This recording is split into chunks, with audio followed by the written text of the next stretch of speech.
We're moving right along. Chief, you're up next.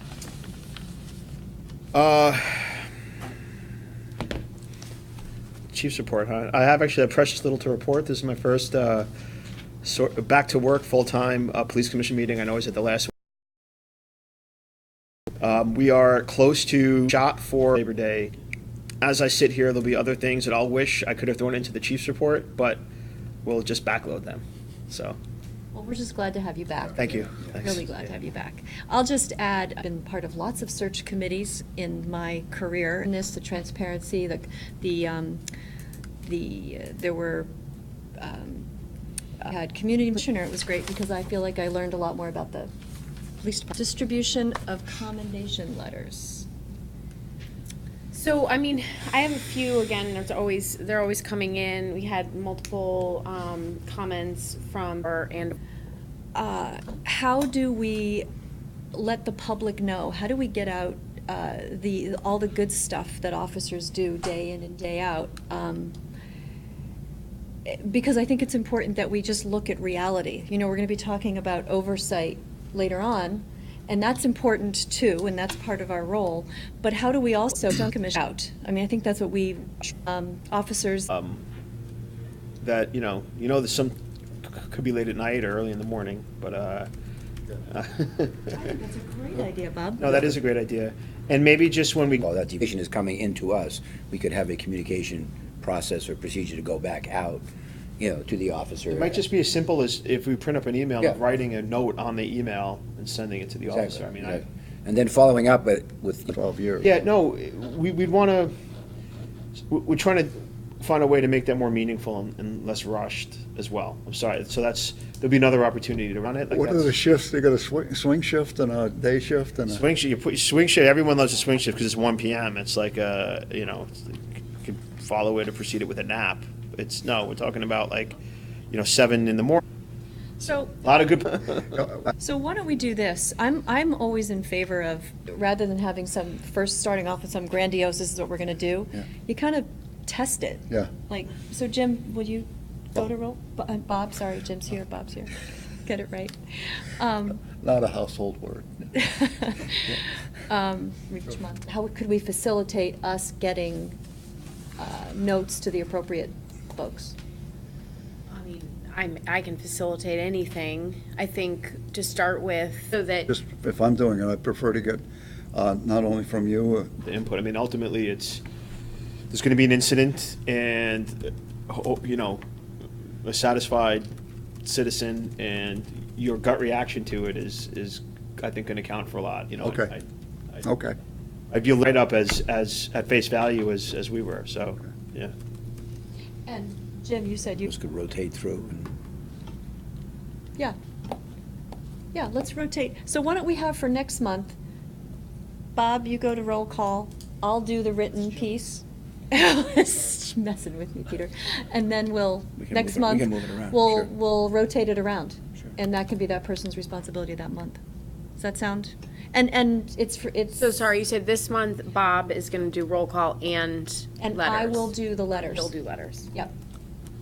Yeah, it would be multiple roll calls, but and you do worry that there's a small worry that some cops would say, why did she get the visit from the commissioner and not me? But If we have a lot of them, that'll be a problem, but I don't mind. right, no. One I or mean, two. I Two or there's three. got to be just Yeah. a certain level of acceptance and maturity. Right, and the reaction of If other we get a officers lot of is them, important, we'll I think. figure it out. Yes. We'll get somebody else to go.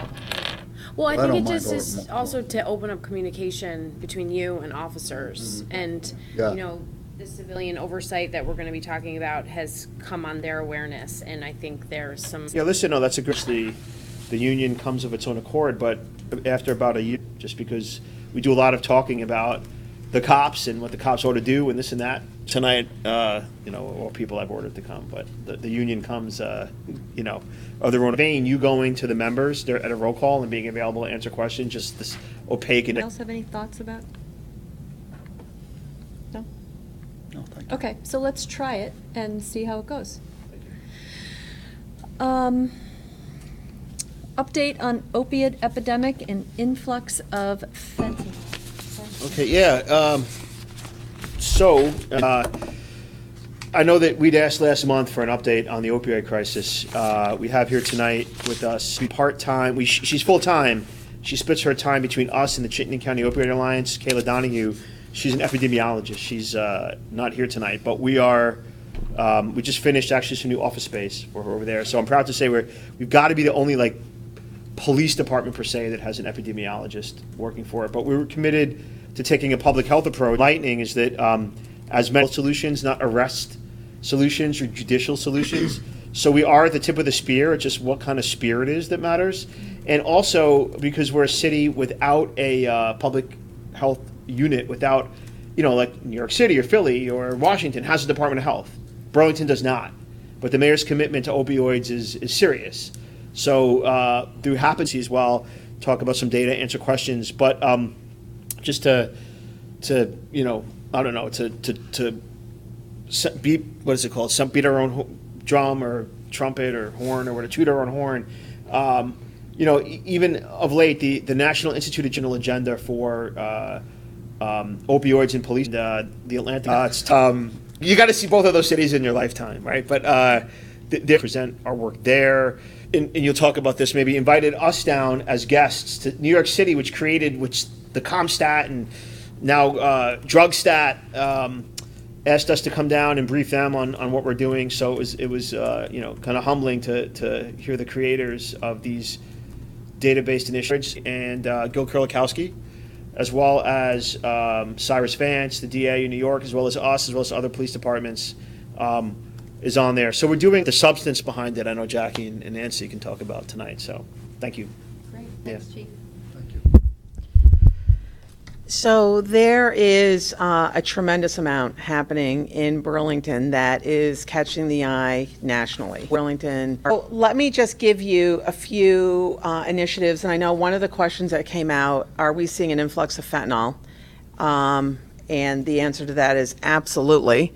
Are we seeing an influx of other substances? We are starting to really see a huge influx of crystal meth, which is, for those of us who work in the field, frightening when we talk about fentanyl and heroin and crack cocaine. But I thought I would just give you a brief overview so you can just be aware of what's happening in our city, because it's pretty tremendous. We meet monthly, and we've been meeting monthly since November of 2016 in our ComStat. We have a ComStat meeting which has stakeholders, both federal stakeholders. We have the federal prosecutor, we have federal probation. It brings state stakeholders, the Agency of Human Services, Secretary, and it's headed up by the Burlington mayor and the chief of police.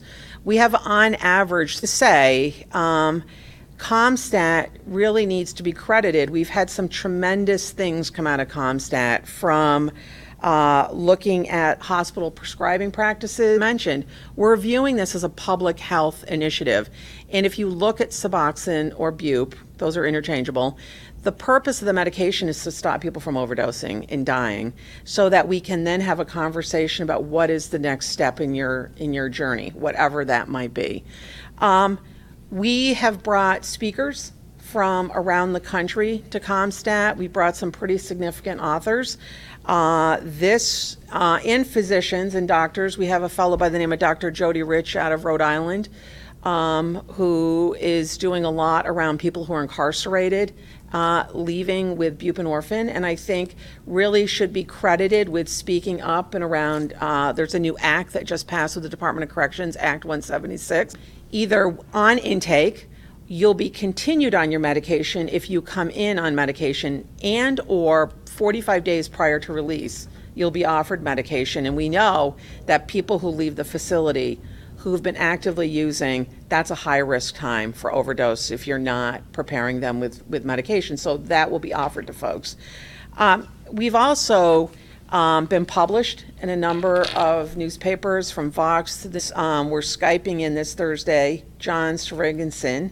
He is from Iceland, and we're looking at the Iceland model as a prevention initiative, both within our community here, but the state, Jolinda LeClaire, who's the prevention director, they're also looking, is this a prevention model that we want to look at with the state? So there's some exciting things happening within ComStat, within our city. one of the things how do law enforcement folks talk to each other? And I'm a social worker by training, and I always joke and say I never thought in my career I'd be sitting in a police department. But it has been an eye-opener for me to be sitting and see the work that's happening in this department. It's not that, and we talk about anyone who's overdosed, whether it's fatal or non-fatal. If it's fatal, we take that as a failure. What could we have done to prevent that from happening? If it's a non-fatal overdose, then the question is, how are we going to get to this person? The first and foremost job of Substat is to get people into treatment, or to get them opportunity to know that there are people out there that care and that there are resources for them. I can proudly say, and it took some work by a number of people, that we now have every law enforcement agency sitting around the table, from state police to the city of Burlington to Winooski to Heinsberg to Essex. They show up. And Prosecutor and the defense attorneys. right, we have the federal prosecutor, the state prosecutor, we have the Department of Corrections, and we have federal probation.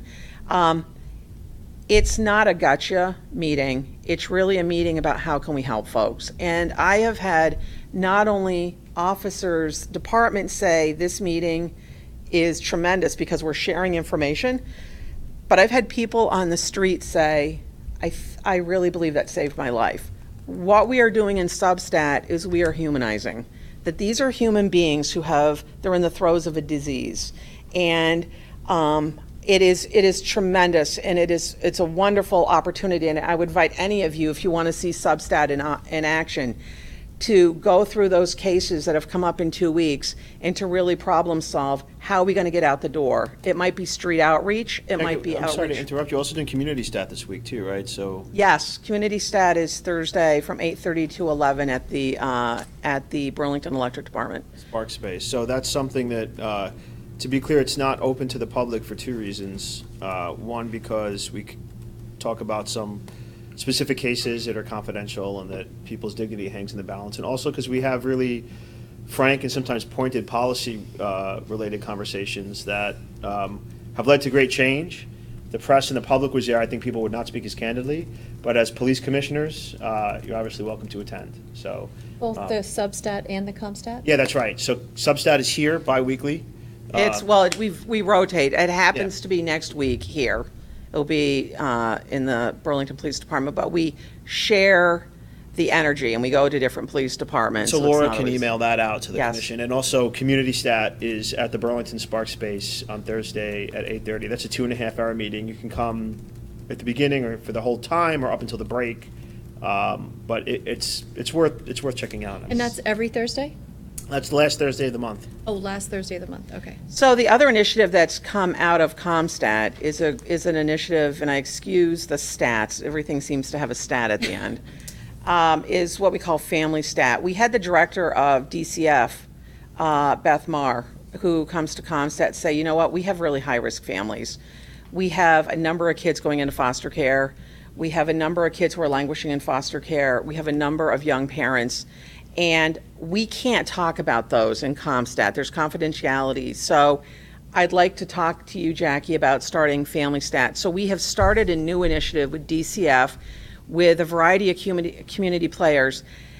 You get to Family Stat if you meet one of two criteria. You've had 3 or more overdoses in a week, or you're looking at long-term incarceration. These are the highest risk mothers and fathers in our community.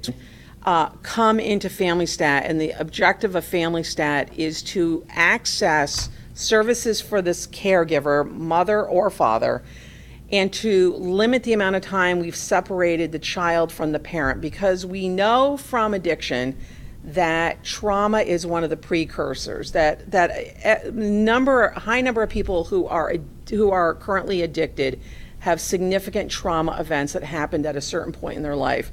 So what we want to do is limit the amount of time the child and the mother or father are separated and get them immediate access to treatment and really call the community on what could they be doing better.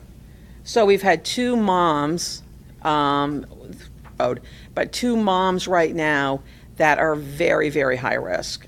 And 5 and a 6-year-old have witnessed some pretty significant life events. So Through the work that we're doing in our community, we have other subgroups that have stepped up. I think I'd also just say that we have this hub and spoke system of care, which I think everyone has heard of, the Chittenden Clinic. They have access for 1,000 clients. Right now, they're at 976. We have a spoke system of care where doctors can treat people with buprenorphine, and we're working with those individuals as well. So we have some incredibly exciting things happening. And lastly, I think I would say, when my position started, and the chief can jump in, it says policy in it, but it quickly turned into direct service. And since I started this position in October of 16, I've had 72 people, 72 individual contacts. 51 of those folks I've seen more than twice. And out of that, 23 of them we've been able to access treatment. I have learned a lot by being here because, I will have detectives call up and say, I have somebody that we just brought in, can you talk to them? Or I will have somebody that I come across and I will go to an officer or a detective and say, I need help. And it has been an incredible learning experience I believe, for both roles in the department. And it's something that hopefully will continue for a while, because I think that there are people who come through this door and have said, the only time I come through here is when you've arrested me. Like, you're going to take me into your office? That's by the chief. Is he going to, is there a warrant out for my arrest? And it humanizes when they're sitting in my office and they see him walking in and out, or they see some of the other officers walking. We're people, and we're all trying to get creative and step out of the box and figure out how to address this horrific nightmare that we find ourselves in. So Jackie, I have a question for you. Are you employed by the police department? City. You're employed by the city and your office is here? Yes. She reports to the chief of police, and Should her we- salary is paid by the city. Paid by the city. Okay. What is the access to treatment? At one time, I know it was something you were concerned about, that even people who wanted it couldn't get in. Is that shifting now? It's not perfect, but it's much better than it was before. Yeah, absolutely much better. Like I said, there are, What's the wait now? 2 days. But this is what we know. The folks that were trying to get into treatment 2 years ago were a different entity than what we're finding right now. And if Bob Bick, the CEO of Howard Center, were here, he would articulate this. What we're seeing now are a younger group of people. We're seeing crystal meth come on the scene, fentanyl. We've seen more crack cocaine, too. Well, I think crack cocaine has been around, but it hasn't been, because fentanyl was really, people were paying attention because of the damage of fentanyl. But yes, we're seeing crack cocaine. We're seeing in some parts of the state fentanyl cut into crack cocaine. We're seeing a fair amount of crystal meth right now. We're also seeing a younger dynamic. One of the things we were just talking about this morning, that we can talk about treatment until we're blue in the face, but if we don't have stable housing and job accessibility for folks, then that makes it that much more of a challenge to get sustained recovery for folks. So my question is, we've been talking about recovery, and it sounds like the work that's been done is amazing. Are you involved in anything that's talking about prevention? Yes. Okay. Yes, and so that's why we're bringing in a fellow from Iceland to our ComStat meeting on Thursday, and he's going to talk about this model called the Iceland model. So ComStat is not only a city initiative, County Opioid Alliance, as a work group.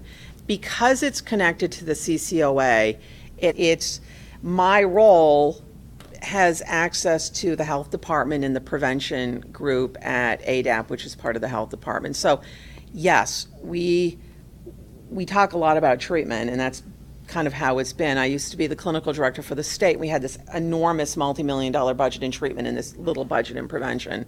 I think we know we need to do better with that, and I think our Secretary of Agency of Human Services is aware of that. But to answer your question, yes. So prevention is very enigmatic. It oftentimes requires so first of all, DARE, like drug abuse resistance education, the DARE program of the 90s, the research on it says it was not that successful as a prevention initiative. A lot of prevention involves issues of parenting. The Iceland model is really deeply rooted in their culture.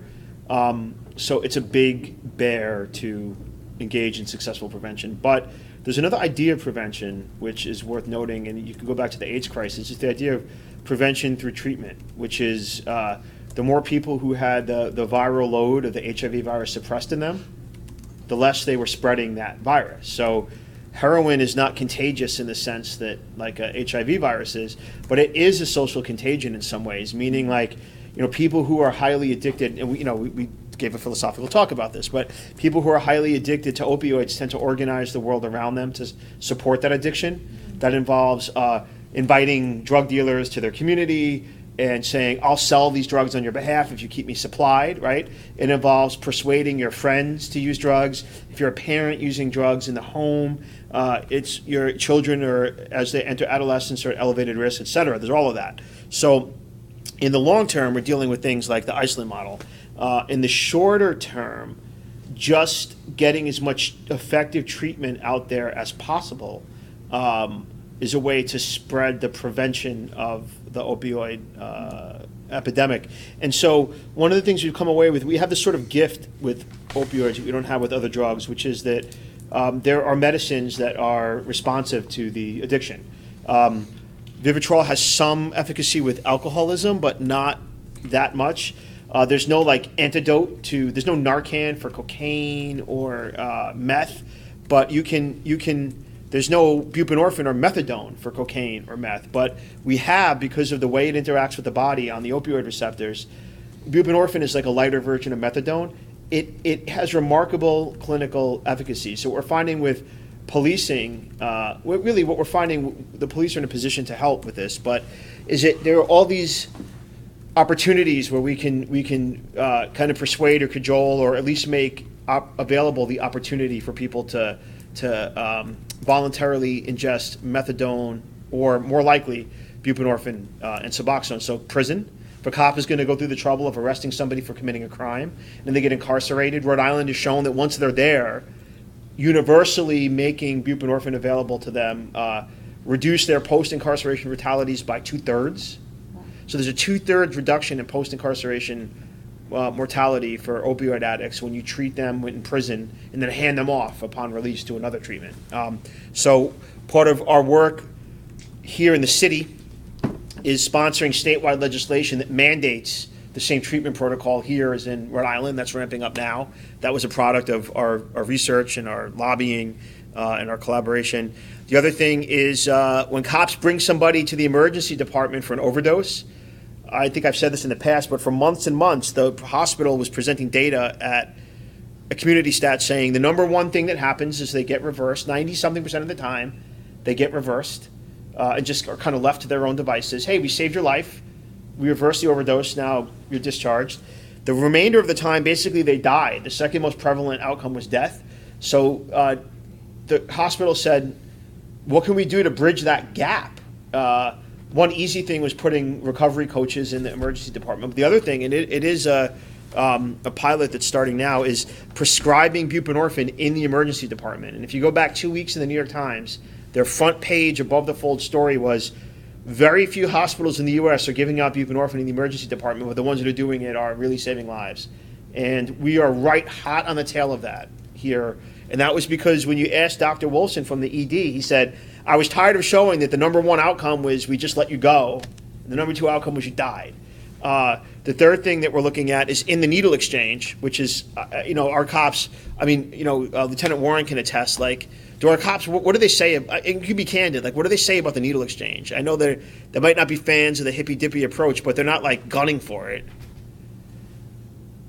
No, I think the needle exchange is something that the cops, they have come to accept that it's Right. for purpose and it just kind of exists. It's there. They're not, yeah. I'm sure there's a lot of interaction between the police officers. Right, no, that's right. There's this worry that a lot of cops hold it in contempt, you're facilitating use. I think our cops, I was just told when I got here, we have a needle exchange. But for the first time ever, and again, this is a national pilot, we'll be giving out buprenorphine soon at the needle exchange. And so these are not police, they intersect with policing, but they're not driven by policing. And it's also not recovers people, reduces the cravings, staves off withdrawal, and stops them from overdosing. So our number one goal, as a cop, my obsession is with reducing accidental mortality. We're all going to die of old age. I don't want anyone to die of an accident. And so, you could see you're getting a very police-focused response. Like, this drug reduces mortality. The long-term projects that require real investments in systemic change is recovery for the people we've stabilized and prevention. That's next. So Maybe someone else. I have a question. Yeah, I was please. I know the you're one raising your hand, yeah. who asked to have this discussed, and Yeah. my question was prompted by the fact that, one, I think since the turn of the century, people in Burlington have bought into the idea that treatment is important and should be. Right. So that's not something that you have to sell, I don't think. Right. But what prompted me to ask is, I looked at the health department statistics by county, and statewide, we went down last year. Chittenden County, we went up to 41 overdose deaths. And my question was, what's happening in Burlington? And then the second question that I raised was, if fentanyl's the driver, what are we doing to stop? I understand that you say there's an influx of it. What are we doing to stop it? That's a way of preventing. So I think. Yeah, so- okay. So here's something that just started 2 weeks ago. Safe Recovery started to hand out fentanyl test strips. It's the only place in Vermont where you're going to have access to a fentanyl test strip. So what you hear from folks who are addicted, they don't know if fentanyl is in heroin. Sometimes folks want it, other times folks don't want it. There's a concern that people are moving to crystal meth because they're terrified of fentanyl. We don't know. We're just now starting to gather. But they had 3,000 fentanyl test strips 2 weeks ago. They've given out 365 test strips in 2 weeks. What that says are that people really want to know what's in their substance. So that's one initiative when we talk about fentanyl. In Chittenden County, the goal is to make sure those test strips are not just at Safe Recovery. We want to make sure that those test strips are throughout our community so that people can have access to those. But mine is a very basic question. No, What are you doing to stop fentanyl from coming into the No, I know. I got the sense, and I was going to jump in. So one thing, I do believe we are becoming a hub. We've always been a hub for drug dealing in the Northeast, and we've had the luxury on this side of the state of primarily being supplied by New York City suppliers, which were later to adopt fentanyl than the syndicates out of Boston, which is why you saw, number one, Boston, and then like Lawrence and Worcester and those areas getting hit with overdose increases. And then New Hampshire got clobbered by fentanyl. And it really is a geographic thing. It's harder to get across the Connecticut River. There's only 189 runs up there. The distribution networks are not accustomed to bringing it into Vermont that way. The men and women who bring it up on the Northway are bringing up a lot more fentanyl. What we have not done, so there's a two-part answer. Attacking the supply of drugs has never, if it was working at any point in America, no matter what the budget was, the price of drugs would have gone up because the supply would have been. That's absolutely right. It has not, because supply side interdiction, I'm not saying, well, there's two parts to this answer, has never been a decisive solution to the opioid crisis, or any drug crisis. But we have not pulled back on that at all. In fact, we're doing more of it than ever. It's good to have Lieutenant Warren in the room, because when he took over the detective squad and then we brought Paul Petralia in to run narcotics, our public health approach has a bifurcation. Like, if you're a low-level dealer out here on the streets who's dealing out of addiction, we want to get you into treatment. If you're coming up here, if you're not a Vermont resident, you take casual trips up here to just unload, a shoebox full of fentanyl and bring the money back down. We're going to make a case and prosecute you. And I don't know if you want to talk a little bit about that, but because you did give this briefing actually, that our prosecutions of external dealers of drugs have not abated. In fact, they've gone up. So I know you didn't come here with the slides, but you did brief this before. So I left the detective bureau in April, so my information, now at this point, but, we have a drug unit. It includes 3 detectives plus 1 at the DEA task force, and it's run by a supervisor.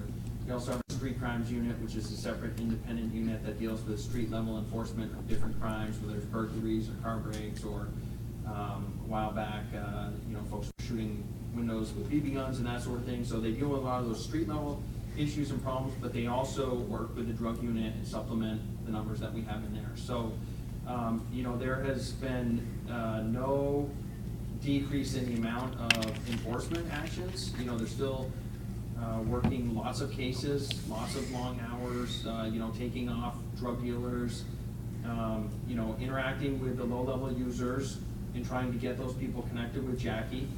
Sometimes using them to cooperate to try and, you know, work up the chain in the drug cases and then go after the larger targets, the people that are bringing the drugs here from outside that we're trying to prevent from continuing to do that. So, you know, we're not going around picking up people that are, you know, low-level drug users and you know, hammering them with significant drug. I don't think anybody is, in the last 10 years, anybody said that you should prosecute people who are addicts. Oh, we're just making that, we're just, Yeah. But to your point about the number of the state going down, but the number of deaths in Burlington going up, I mean, I don't think we have any data to suggest that that's a result of anything. It's certainly, I'm not sure. I think there's more I'm not even fentanyl sure they were coming going into up the in state. Burlington. I just know they went up in Chittenden County. Yeah. No, that's right. Those numbers are gonna ebb and flow, and I mean, I think that, you know, there are gonna be times where statewide, they may be down for a particular reason and they've remained constant here, or they should have gone up statewide, but for some random reason outside of Chittenden County, there might have been other factors that influenced that. And, you know, I mean, I don't know what those numbers suggest, but I know there's still strong enforcement and there's a lot of work being done on this side. One thing that's interesting, Bob, I'm sorry to, no, and I want you to continue, but as an aside, since we're talking about it, it's very difficult and irritating to get like city level or zip code level data about who's dying and when. The closest it comes, so our records management system was home built by Vermont police departments and was not designed in a way that makes it easy at all to know who died, why, when, and where, which confounds me a little bit because we're in the business of figuring out why people die. But you can sort of attest to that. Can you give like maybe a 3 or 4 sentence snapshot about that? So I've looked at respond to, but that doesn't limit to whether they're fatal or not. And it actually, you can overdose on a number of things beside opioids too. So responses to overdoses have actually been down in the city over the past summer and year compared to other past summers. But I have not really been able to get like clear counts of fatalities because you have to look through any untimely death to see if it was opioid related, and that's just not reliable. I'm not making an, I'm not happy about this. So one of the reasons why I'm saying it to you is because I don't understand why you can't, because the state's attorney gets autopsies, right. and the autopsies take care of that. I mean, Right, so at the end of the day- keep track of them Oh, by that's town. right. You have to create, so where we have clarity at the county level, because the state's attorney is a county level entity, so then Yeah. we'd have to convince the state attorney then to further break them out by city or zip code, which we could do. I did. Right, I used to. right. Oh, I know. So to your point, though. But I this mean, is- I'm sorry to interrupt, No, but I mean, please. it just is frustrating, and it's not anyone's fault, I guess, but it looks to me like everything's been going up in Chittenden County until this last year. And the Right. statistics show that Chittenden County is actually doing pretty well, and I just want to know why, and I want to Some of get a it, hit. I mean, I don't want to take credit for anything until it's happened for a few years. So I think the city's on the right track, and I think we have the science, the 70s and 80s science that stigma and culture stopped us from adopting when it comes to methadone and buprenorphine and Suboxone and needle exchanges and treatment. And so what's amazing about it, like, to go back to the AIDS crisis, they had to make a cocktail in the middle of the AIDS crisis of drugs to suppress the virus. It was this new development in pharmacology. All of the things that we're talking about that are proven to reduce morbidity and mortality in opioids have existed for quite some time, but culturally we're just getting around to embracing them. As far as the data goes, yeah, we're seeing like a plateau, and we'll know by the end of the year if the plateau is down, hopefully, or level. But we're getting, if you art quotes coming out of the Times, like Vermont is one of in Rhode Island, for example, and Massachusetts are the few states where there's a plateau. Fentanyl is definitely the biggest threat. I don't think that we're going to be able to arrest our way out of it, but as a matter of principle, we want to hold people accountable for selling fentanyl. One of the changes that Mike and Sergeant Petralia, Lieutenant Warren, and Sergeant Petralia stewarded was we were treating our police, our department level narcotics operations with the same, we were using the same tactics and techniques as for our local investigations as we were using for federal investigations. The sergeant that was running the narcotics unit spent a lot of time in the federal task force, and his habit, talking about Sergeant Kuchar, was to do these very long, high-quality, developed federal-style investigations at the state and local level as well. And one of the changes we made was to continue doing those with the DEA, with our task force officer, but to do shorter, faster turnaround, local-level narcotics investigations. We basically tripled the rate of those investigations, and we've continued to. So it's not for lack of trying. Like, we will hold people accountable, but I got to be candid, and it's not just towing some political line. I don't think we're going to be able to reduce fentanyl through interdiction. I just think we're going to be able to hold a few people accountable for bringing it here. So there's no hope For what? There is hope. for We're gonna get interdicting this. fentanyl? No, the way it to quenching the supply. I mean, No, seriously, is it no. hopeless? It's a nightmare because the fentanyl you need to turn a huge profit could literally fit in the hollowed out tube of this pen, and then get cut into thousands of doses. It's manufactured in factories abroad in China and comes in through South America. So I don't think a border wall is going to stop fentanyl from coming in here, and I don't think certainly not like. And one of the things our cops don't do, because it is not fruitful, is like just pull over cars from out of state and say let me see if we can catch some fentanyl. It's just not. If you look at our facts, and you could attest to this, like we're not doing like fentanyl hunting by pulling over rental cars coming up from New York City. So what are you doing? you want to? I mean, you could talk about. Sorry to put you on Or the is it spot, Mike. hopeless? But what's that?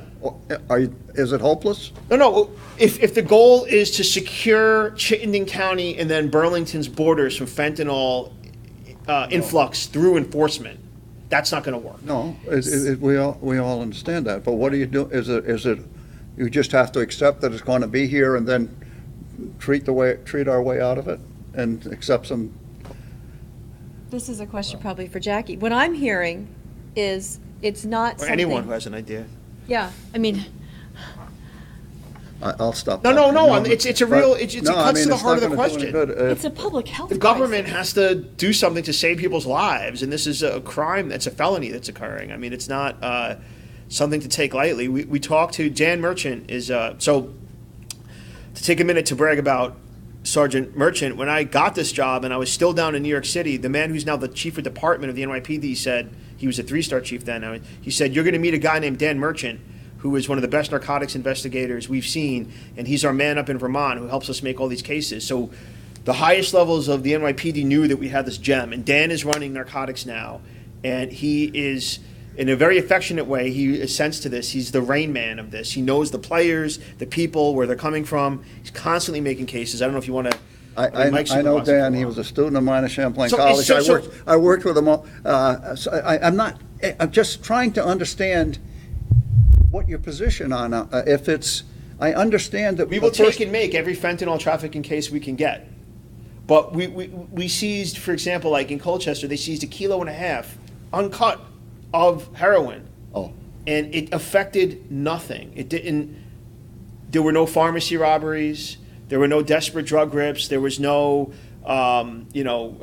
increase in the price. The informants were not saying, "My God, I'm in withdrawal." Like, you can seize 1.5 kilos, which is enough to supply the entire city of Winooski for X number of days, and it affects nothing. Is the answer then that our answer is that the only way to deal with this is to treat our way out of it? So I think this is multifaceted. I think that, I think in this department, you have narcotics unit going out, working with folks, issuing warrants, doing arrests. That's one component. The other component is to work with folks, recognizing, that we have a vast majority of people who don't want to do this, and so offering them some sense of hope.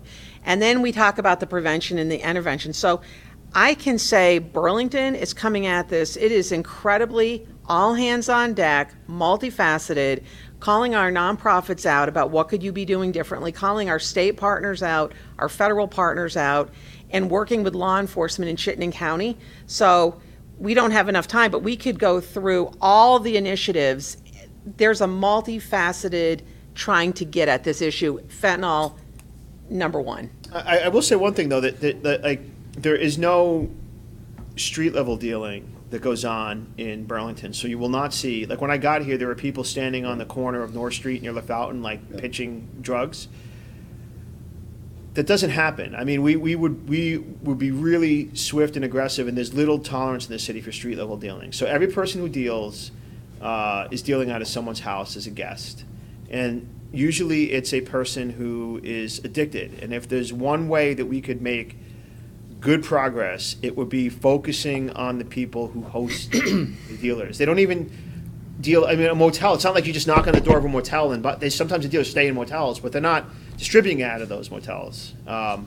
So, you know, one of the things that we could really stand to have a unified approach towards is putting a lot of pressure on the host, whether it's through treatment or saying, you're going to jail, but you'll be treated in jail. I think that's an avenue where we could really focus our approach, but it would require the judiciary to be like a real unified partner in this, and the judiciary's response to a low level, I'm sympathetic to wanting to treat them, and whether they're in jail or not, I always want them to be treated. I'm not saying that just as a caveat, I but agree. like, I agree. but I think Rhode Island does a great job of treating its prisoners for addiction. Our judiciary is all over the field when it comes to how they treat the person who comes in as a defendant who's hosting a drug dealer. Some of them see it as, you're the victim, time served, get out of here. Others want to throw the book. I mean, you could attest to that, Mike. And I can attest to that. That's Yeah. it's the same problem, well, a long time ago. We had a real, I'm sorry to take so much no, time. this is the thing that's killing the most Vermonters accidentally now, period. So. You there's get no like such thing as 15 taking murders the a most year, and you get 41 people dying in Right. Chittenden County Yeah. by Yeah. accident. No, Bob, thanks for asking to put this on the agenda. Thank you for sending when the ComStat meetings are and the Substat. I can't make this Thursday, but I plan to attend, so I think it would be I will. probably I'll good probably for go. all of us as commissioners to, in the Oh, I'd next be honored several if you guys months, you know, to try to get to one or, Would you please send out when the meetings are? I'll do that tomorrow. Okay. thanks, Laura. The other piece too is that you can go to the city page, the mayor's page, and there's a link where you can get in and see the past ComStat meetings and the data. Okay. Review of Civilian Oversight Initiative, process and next steps. So I will start. I actually, but I think all of us have, does everybody have a copy of the role of Burlington Police Commission? So if I were asked to do by city council, you know, broadly speaking, it's our responsibility to make sure for them, the police department. So you can make an online complaint Yeah. on the website, anywhere you have it. Is also on we have copies here. We'd probably go online and print one up. Right, a complaint. right. We're due another packet. I know that Chief Wright, being the only chief with Chief Del Pozo out and no deputy chief, we're able to give our advice, our counsel to the chief. Here's where it gets, so that's our responsibility, to keep monitoring that, keep asking questions. Do we have confidence in Chief Del Pozo? We're not jury and judge. The chief stuff, we want more information and we're not getting it, information that we can, not information that we're not supposed to get. Or we don't trust the way that, really unclear to folks, what are we supposed to do and are we doing it? So I'll give you my opinion and we can open up for discussion based on the do. The question, I think you answered it. If we don't have the power, the authority to do an independent investigation, it'll send some. And then and that would be a conversation, and, you know, that's his boss. And if we don't feel that that's resolving the issue, let's say we don't see, then we get what we want. And I think one of the functions, and you've seen, you know, Sarah Kenny, for example, has made statements, or Christine Longmore has made statements. Accountability on my part through the commission is, and, you know, spare legally, or this needs to be looked at community. That's breaking news. So I think your role is to be that sort of lens, right? Yeah, work.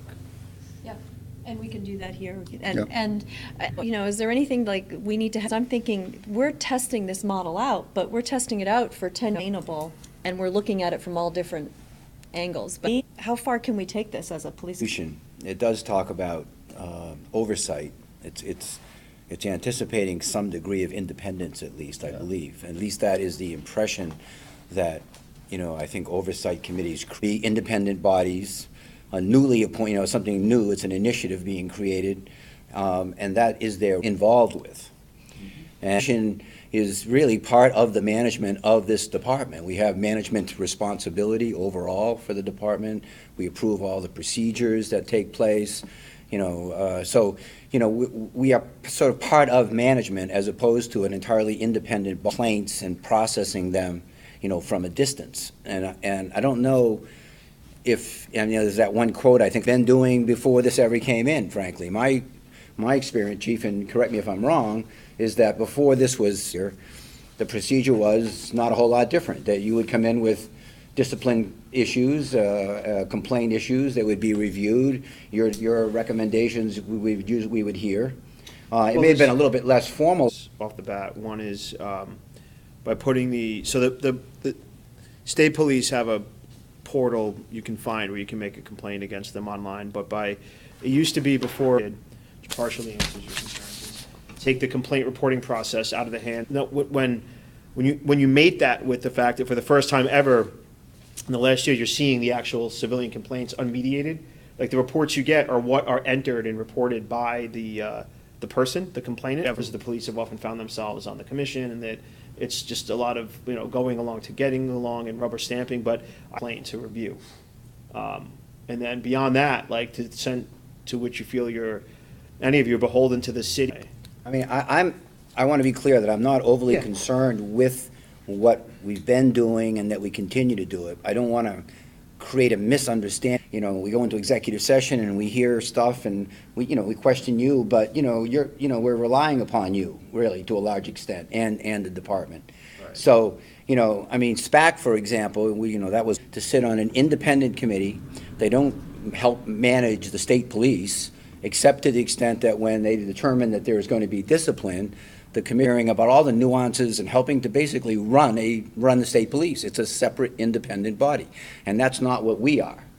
And the perception of that out there is what I'm more concerned about. But I think we should be clear that it's not necessarily as transparent, perhaps, to some people who have helped put this together. Separate from the police commission? Maybe not. I'm sorry, I don't mean to. Yeah. Go ahead. No, I was going to say, because quite frankly, I think our role, we don't play, is making sure that things are transparent and that we understand, we can get in the head of our chief and we understand the philosophy, the base. Have enough, from my opinion, to have a separate entity. What are we doing as the police commission? Because that separate entity still doesn't have any more power than we would have. They would just be another group of citizens doing the exact same thing, and if they weren't happy, they would have to go to the mayor or city council. So that group doesn't really have any other power than we do. I think your point, though, is that we've got to the city council refers to oversight. If you look at oversight and you look at how true oversight does usually involve a degree of independence, that we not put, I mean, as I said, it's direction, but we're tied into sort of the overall. I think it's getting looked at, and that will be the problem, because someone will start to perhaps challenge that independence. So I'm not suggesting we not do it the way it's being proposed, but I think we should nuances that we're talking about here, and that we can do what we're clear about what we are doing, more so than suggesting we create another body. I mean, as I read the literature in some of the big cities, that's what they do. Because he does that and he comes to us, and I think that's the question I have, is the degree of independence that is perceived by our community when we make those decisions. That we want, so there's full transparency, and we are advising the chief and oversight, to me. I get what you're saying, but the other thing but I've had to get to know, understand it. Part of being a police commissioner is I've invested a lot of time in trying to understand the department. And that gives me then better information so that I even know if the chief is making good decisions or not. It's hard to do that in a vacuum, so. I mean, I'll give you an example. I mean, we have a labor contract that includes our commission sitting as I think it's the second or third step after the chief in the process of reviewing discipline. Answers. And I think I've told people this before, but we would come to the chief with a grievance, let's say, and the chief would deny it. So our next step was to come to discuss that with us, waive our right to go there. All right. Now, that's just one example, but we are currently still those. We're going to hear the facts. We're going to, let's say, agree. I think we've compromised. A municipality sets up an oversight committee and creates it from scratch and appoints 5 people. They don't have that long history. As independent and Their human resources department, et cetera, for dealing with internal behavior. Our oversight is not about what happens if an officer's late or does something internally. That's dealt internally because they're all city employees. Is that accurate? Complaints were really. if Officer so-and-so has got to go because of what happened, before he does that, he goes to SPAC, he lays out what that discipline is going to be and why he believes that officer should be terminated. They discuss it as an independent body. They agree with him. He goes back. He fires our direction to fire. Where it includes internal kind of. No, I don't know if I could point to it. By whom that complaint is received, et cetera. But it certainly doesn't give the commission the kind of broad authority over general police discipline as Jim has. Did you find that? As Commissioner Harp was saying, that's how I've. Reviewing Yeah, I'm a not commission well is versed in the SPAC model. From what I'm gathering from what you're saying, it sounds like the SPAC organization. if this is meant to exclude that, then we really have two tracks that we're engaged in, if I'm correct. One is a citizen complains that officer so-and-so, did something, and we would have to, and at the same time, the department's investigating that, significant discipline as well. Or, any of these serious things. Maybe there isn't even a citizen complaint made from it. So I think this has been discussed before, and I think the chief has brought the point that, he'd be letting you know about these major email. So, I think that if you look at the impetus for, and I see it, having worked this union, where you're coming from is clear and correct, at least the concerns, but when you look at oversight, in the commission to address that, and it also wasn't about internal matters such as, excessive tardiness or leaving your engine of your cruiser idling. It was about, it was, if you look at Christine, answer being taken seriously, a transparent window into, say to the world, I've seen everything that they've had to offer and it's being done well. So I think that you're actually right. You are right about the worry that there's this contract language about grievances that wasn't the concern of the people calling us, and they want as much civilian, to be candid, as much civilian, honestly, control as possible at how we discipline. And then my feeling on that is, my job as the chief is to impose discipline, and then my job is also to account to the citizenry about how I've done it in a way that holds me accountable. And honest, I see that as being employed for or oversight. I see that as oversight that goes beyond disciplinary oversight. It's oversight about how the police department operates. I think that we may disagree. I think that was the intent. And I guess lastly, as a minor thing, at large, the council, folks may argue that the mayor is only going to. I'm not disputing that. Yeah. If you look at the models in some of these articles that were handed out, there's a model where, they're independently appointed, and then they have their own independent investigation in the bigger cities. Right. And then in the smaller cities, they're still independently appointed, but then they rely upon the internal, police department to do an internal investigation and for you to come in and tell us. As I said, though, to me, it's more a perception issue that, that when the chief comes in to tell us about it, he's coming in to tell us. Civilian complaints and account for consistency and account for his or her investigations. And that's kind of what the oversight people want. But when we do the math, the minimum to set up that apparatus, and I'm talking, is like 1,000 if you just took the salary and benefits of that person, divided it by the number of complaints. We're talking about averaging out to Oversight in their resolution as perhaps the city council viewing us a little bit differently than how at least I view us in terms of our engagement, and creating in the community an accurate representation of what we are in fact doing. All right, I mean, that's what I'm essentially saying. I'm not looking to. Civilian complaints. Unfortunately, I just have like Nancy responsible for updating. Like, I'll just throw this out, and I'm hoping the answer is what I think it is, which is not a number of complaints we got. These are the categories they were broken down into. These are the results, whether they're substantiated or not substantiated, or sustained or not sustained, or unfounded. And here are the cases in which they were founded, and here's the comply with the union and the city's confidentiality requirements. But we're not even doing that right now. Like, it would take me a day or two, Nancy a day or two, you guys more than a few days to even recap the work you've done in reviewing the complaints, and we could stand. I mean, I don't, probably wouldn't have done to make that public, and I think you're right. I think the chief is right. I think that would be very helpful to be at a city council meeting and explain that. I think, yes, I think, Jim, I hear what you're saying. My takeaway from what you're saying is we have a perception problem. We also need to be very clear about what our role is. In my opinion, I think we can accomplish it, but we need to be very cognizant of how we do it and make sure that we are doing it and that we're go and at least talk to public safety and say, here's what's happening. And Laura, would you help me to set that up? I'm happy to go. Does anybody want to come with me? Yeah, I'd like to go. Well, so I had asked at the last meeting for a copy of what exactly we're tasked to do by public safety. I don't know that we have that here, but I would also like to see that if possible. We're just tasked, it's just written in the resolution that we have to report back to public safety. It wasn't that public safety gave us an additional, So we needed to do some back work to figure out how we got here. So there's been a lot of change. So Michelle and I met just because you had asked for this, and we had to kind of figure out how we got here. So what you have here in front of you is kind of how we got here. We have the draft that is a resolution in February, which you have here also. That was at the point where they suggested doing something like SPAC.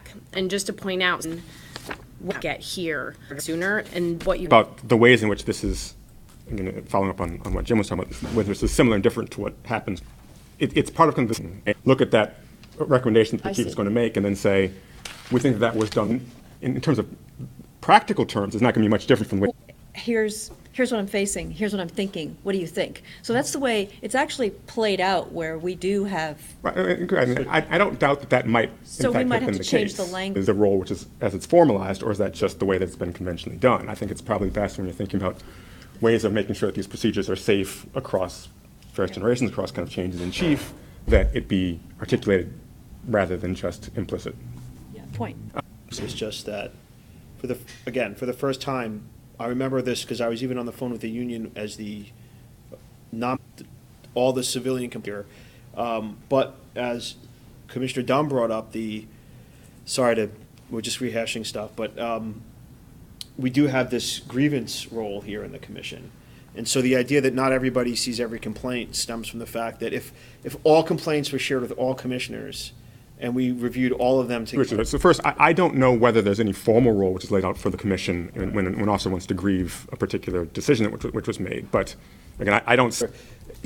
Excessive force short of serious physical injury or death, like you're just roughing someone up, so to speak. Abusive or discourteous language, racial epithets, all that. It rises above that, like misconduct, corruption, something could be termination or arrest.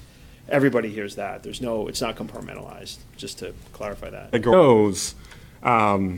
This empowers the commission. Right. And like I said, I haven't seen the grievance language, so I'd like to see it. I mean, to some extent, though, our power. It's already gone, isn't it? Yeah. Well, our power comes from you coming in here and telling us and getting we can't make a decision anyway. So, but you're coming in here and sharing out you here to argue. We've probed it and maybe we've changed it with it, but whatever it is, it's kind of our decision here. And then, there really isn't a role to be played if there's an appeal to come to us. And, then the chief's out there as one of the parties, and that was the idea of keeping some people separate and not having them here and getting involved with approving or agreeing with the chief over it. I'm not sure that, I think it's perhaps workable. I'm not sure that the perception that, all commissioners and just how that gets perceived, and whether the union, and would be interested to hear whether the union would bother coming to, at that stage, or waive that and just move on just because of perceptions. I don't know. That would be interesting for the, for the union to perhaps let us know about what they're comfortable with or not comfortable with. The next point I just want to make was whether that practice is even consistent with the role of the Burlington Police Commission.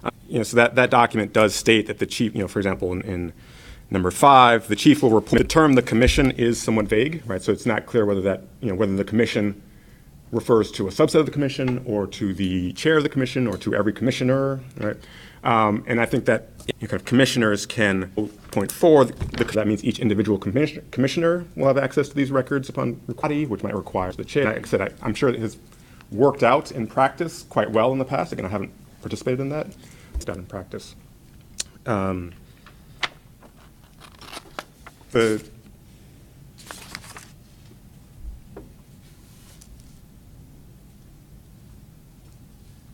personnel issues are really the same as parks.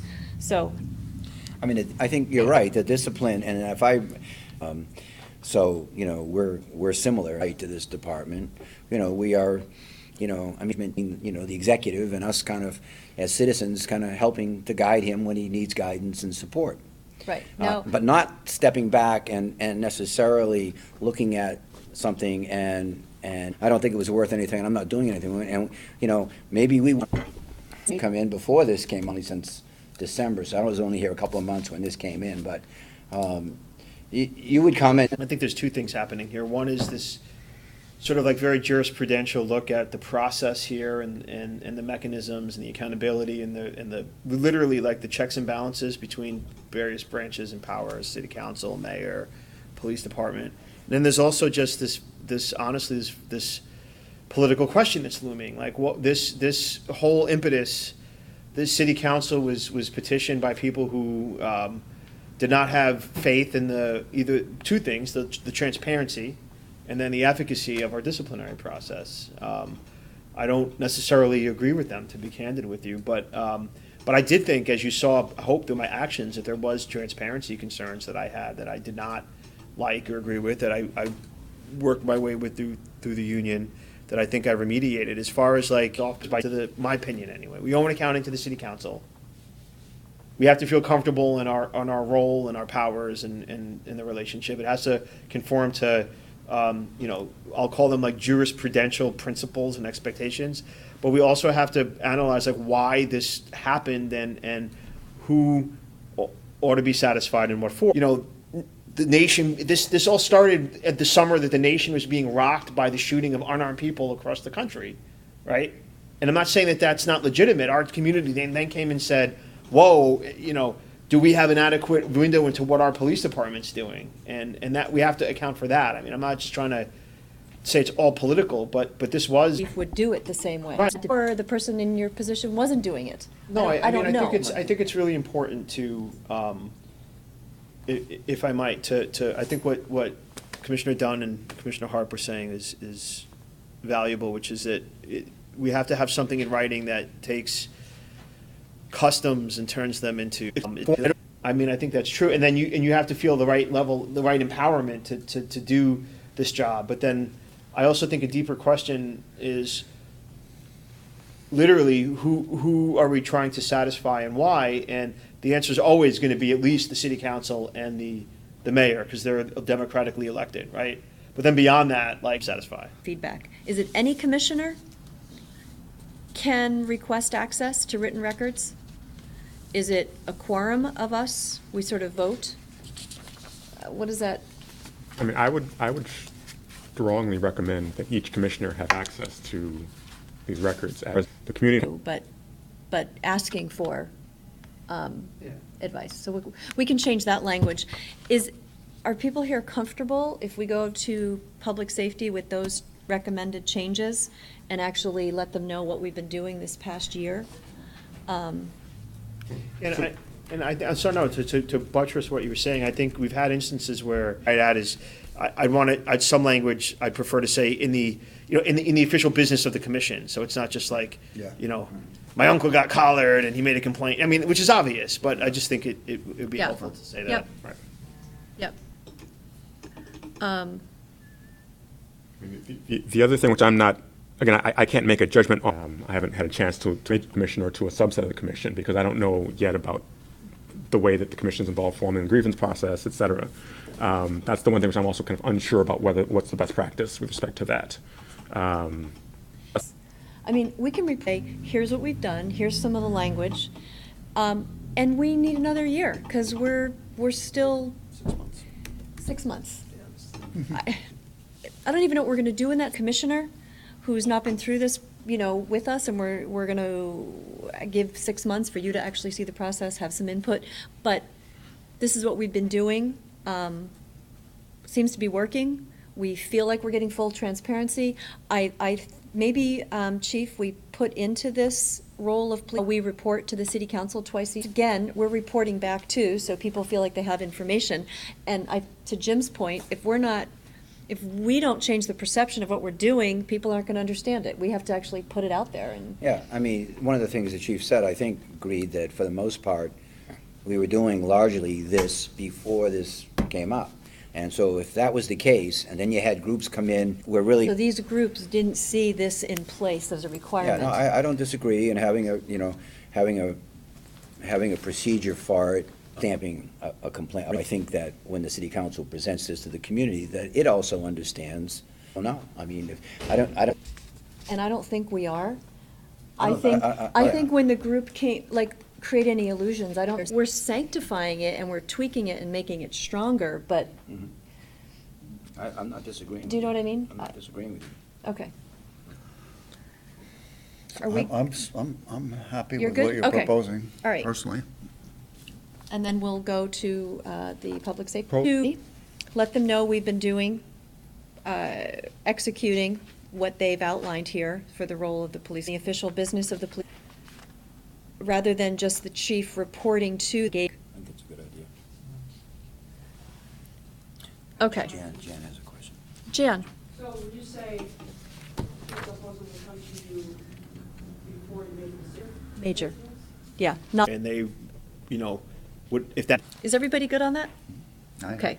is that right? Is that- The statutes that establish SPAC kind of also make avenues are for each member of SPAC if they are concerned with the way that the procedure, with kind of the decisions that were made on the part of the evaluating officer, including, I mean, it says things like, the member of SPAC can contact the media statutes. As far as I can tell, the recourse that's laid out in this document for what the commission can do if it's concerned about the way that discipline is handled, it just says the commission may, and then it lays out what it can do, accept the chief's report. So it again runs up against this question of what does the commission refer to here, whether it refers to kind of all of us acting as a body, or whether it refers to what people can do individually. I know that you said you had discussions with the state lawyer and also with someone else about speaking, for example, with people as an individual member of the commission. But I wonder if it would make sense to lay out exactly kind of what the procedure looks like for the commission if it has concerns about the way that the decision is made on the part of the chief, whomever that is. For example, going. May accept, or if the chief does not accept, a will It is- need to go beyond the chief if we feel it's appropriate, just something, not that we couldn't go beyond it, but there was nothing ever really articulated and what, Thoughts of maybe being able to confer with human resources and the city attorney. Right. or something, that allows it to just, to take a concern beyond that, and whether that should be an individual commissioner's role, I think it's HR and the city attorney to see. And again, it depends on the types of, I mean, I don't know how other commissions work, because I'm sure there's personnel issues, disciplinary issues required in the Department of Public Works.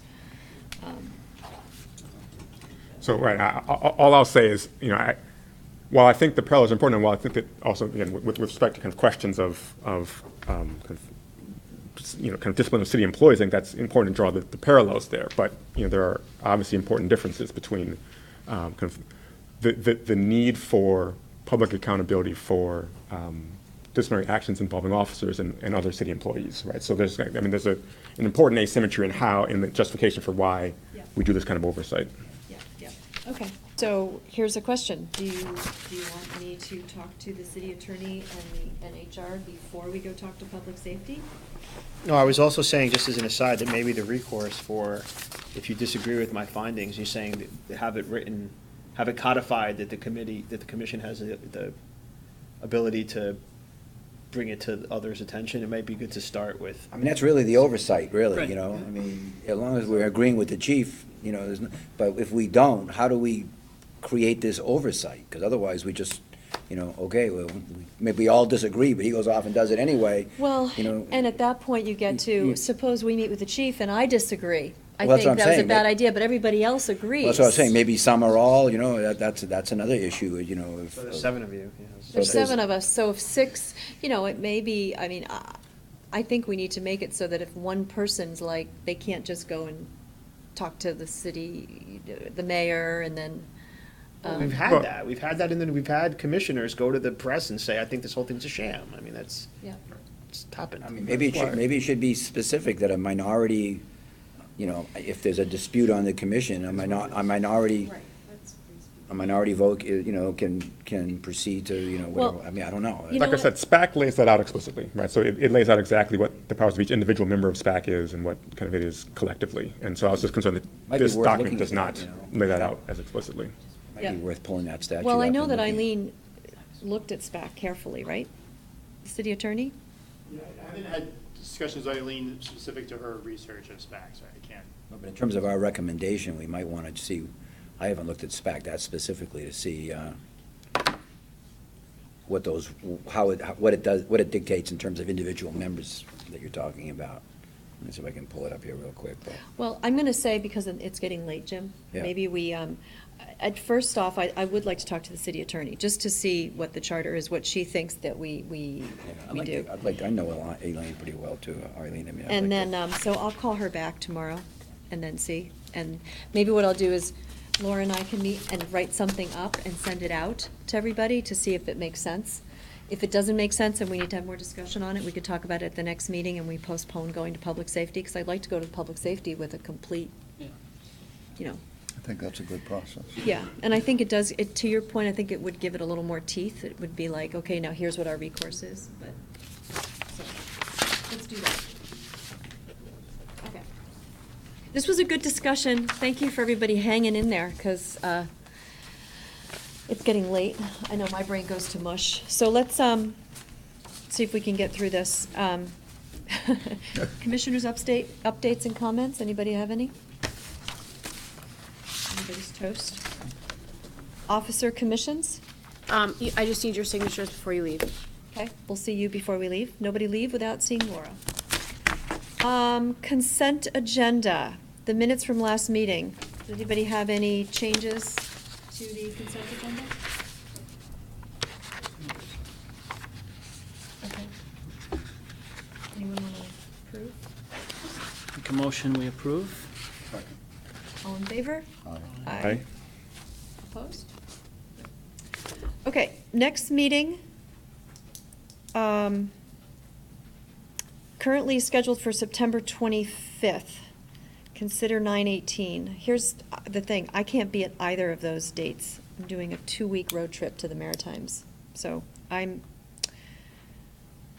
out both those days. I'm quite flexible, except I'm hoping the 25th and 26th is the National Institute of Justice and RAND Corporation trying to set a national strategy for opioids in DC. And I think it's a priority. Which dates? The 25th and 26th is the only, So we could do 11th, or then we're into October 2nd. If you want to work around those, and then we go to. which is a 2 weeks national away, conference, yeah. or. As long as it's warned properly and we're transparent and we have a little bit of flexibility on the meeting dates, I believe. I would love to be here, just because we're still gonna be doing the. Should we do the 2nd, and then, I mean, we could do the 30th, the 2nd and the 30th, so that you know, That's there's 4 still weeks 4 in weeks between. apart. Yeah. Is everybody okay with that? Yes. Okay, Yeah. thank you, guys, I appreciate that. Talking when, in October? October 2nd and October 30th, so it's Let me 4 just, weeks let me just between. make sure first that, I think. It seems, it's completely fine your with me, and I'd be city- grateful. The city will have the second one, Which- the 30th. Yeah, that's fine, we'll deal with that. Okay. Okay. Is that good, Laura? Yep. Okay, October 2nd. and October 30th. Okay, thank you, everybody. So Chief, do we need to go into executive session? No. Okay. Great. Well, thank you, everybody. That was a long meeting, but I think we had some good discussion, so I do thanks. too. Thanks for everybody's comments. Motion to. Second? Yep, second. All in favor? Aye. Okay.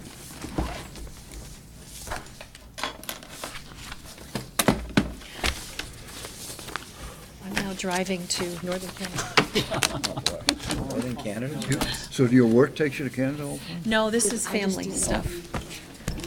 We have a really sick cousin that, I don't think he's gonna make it much longer, but his goal was to go up to a little lake cottage that they grew up on, so the family is meeting up there. Yeah. Boy. Up in Quebec, is it Quebec or? Okay, so I'm gonna boogie. Thank you. As long as there's no, Bye-bye. yeah, it's a direct flight too. Thank you, guys. Oh, Michelle, I need You your gotta sign, signature, Michelle, you but gotta sign. I can get you with the next one since I'm gonna